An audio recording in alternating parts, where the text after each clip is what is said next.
Hello বন্ধুরা, আশা করি আপনারা সবাই ভালো আছেন। সামনে ঈদ, তাই আমরা সাজিয়েছি ঈদ যাত্রার মধ্যে কেমন থাকবে আবহাওয়া। কোরবানির ঈদ সামনে রেখে বৃহস্পতিবার ৫ জুন থেকে ১০ দিনের ছুটিতে যাচ্ছে দেশ।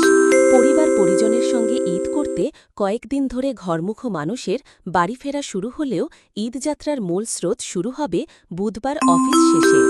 তবে ঘরে ফেরা মানুষের কপালে দুশ্চিন্তার ভাঁজ ফেলেছে গত কয়েকদিন ধরে হতে থাকা বৃষ্টি। বৃষ্টিপাতের পরিমাণ কমলেও সারা দেশেই কম বেশি মাঝারি থেকে ভারী বৃষ্টিপাত হয়ে চলেছে এখনও। ফলে এই সময়ে ঈদযাত্রা কতটা স্বস্তি বা ভোগান্তির হবে তা নিয়ে অনেকের মনেই রয়েছে সংশয়। আবহাওয়াবিদরা বলছেন ঈদযাত্রায় বৃষ্টিতে ভোগান্তির আশঙ্কা কম হতে পারে। মৌসুমি বায়ু এখন দেশের বিভিন্ন প্রান্তে ছড়িয়ে পড়েছে। এ কারণেই বৃষ্টি হচ্ছে। মঙ্গলবার বৃষ্টি আগের চেয়ে কমে এসেছে। বুধবার বৃষ্টির পরিমাণ আরও কমে যেতে পারে, তবে বিচ্ছিন্নভাবে বৃষ্টি হতে পারে কোনো কোনো স্থানে।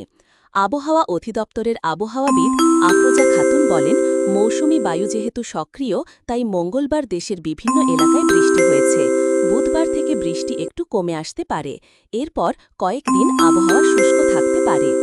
মঙ্গলবার ৩ জুন দিনাজপুর ও কক্সবাজারের কুতুবদিয়ায় সর্বোচ্চ ৬৩ মিলিমিটার বৃষ্টিপাত রেকর্ড করা হয়েছে। এদিন খুলনায় সর্বোচ্চ তাপমাত্রা ৩৮.৬ ডিগ্রি সেলসিয়াস রেকর্ড করা হয়েছে।